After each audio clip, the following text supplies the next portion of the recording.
না, এই প্রতিষ্ঠানটা ওরা যেহেতু আজকে একটা গ্র্যান্ড ওপেনিং করছে, তো সেখানে ওনারা আমি এহসানকে চিনি, রিজওয়ান ভাইকে, আরিয়ান ওনাদেরকে চিনি। এহসান আমার সাথে বীরত্ব নামে একটা ছবি করেছে, পুরো ছবিতে সে ক্রিয়েটিভ ডিরেক্টর হিসেবে ছিলেন। তো তারা যেহেতু একটা ক্রিয়েটিভ কাজ করছেন, তো সেখানে আমাকে চেয়েছিলেন। সো আমরাও যেহেতু ক্রিয়েটিভ ওয়ার্ল্ডেই কাজ করছি, তো তাদের শুভকামনা জানার জন্যই বেসিক্যালি তারা আমাকে ইনভাইট করেছেন, তো সেই জন্যই আসলে এসেছি।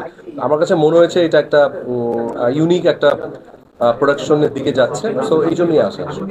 মানে আমার মনে হয় যে এই ধরনের প্রতিষ্ঠান যারা 360 ডিগ্রি অ্যাঙ্গেলে কাজ করে, মানে বড় প্রতিষ্ঠান তো তাদের সবকিছু নিজস্বই থাকে, সবকিছু সব সেক্টরে আছে। তো অনেক নতুন নতুন কোম্পানি আপনারা দেখবেন যে আমরা যখন ছোটবেলায় সেই কোম্পানির বিজ্ঞাপন দেখেছি তারা হারিয়েও গিয়েছে। সো লং রানে সাস্টেইন করতে পারে না অনেকে। তো আমার মনে হয় যে এরকম যদি এজেন্সি থাকে, এরকম এজেন্সি কিন্তু বলিউডে বলি বা হলিউডে বলি সব দেশেই আছে, আমাদের দেশেই বরঞ্চ নেই। মানে এরকম 360 ডিগ্রি অ্যাঙ্গেলে ওরকম এজেন্সি আছে যেগুলো শুধু বিজ্ঞাপন বানিয়ে দেয়, কিন্তু পুরা ডেভেলপমেন্ট প্রসেস গবেষণা সেরকম নাই। তো আমি যতটুকু শুনেছি যে ওনারা ওরকম টাইপেরই কিছু করবে। সো যারা একদম ব্র্যান্ড নিউ কোনো কোম্পানি, যারা ছোটখাটো কোম্পানি আছেন, তারা নিজেদেরকে যদি হয়তো ভালো কাজ করতে পারবে। সো এটা খুব দরকার আমাদের বাংলাদেশে।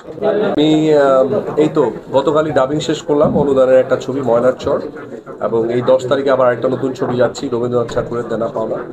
সো বিজ্ঞাপনেরও শুটিং করলাম। সো যেহেতু ফিল্মের মানুষ, ফিল্মের শুটিং চলছে, বিজ্ঞাপনের শুটিং চলছে, আমার কোম্পানি রিমার খানের কাজ চলছে। সো ওভারঅল সবকিছু কাজকর্ম নিয়ে আসলে আলহামদুলিল্লাহ বিজি আছি। বইমেলায় তো ইচ্ছা আছে, অবশ্যই যাবো ইনশাআল্লাহ একটা সুযোগ করে। কারণ আমি ছোটবেলা থেকে সবসময় বইমেলায় যাই, ঘুরতে যাই, বই কিনি নিজে।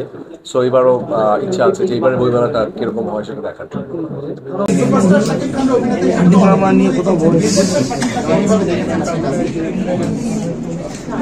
আমার মনে হয় যে তিনি নাম্বার ওয়ান সব জায়গায়,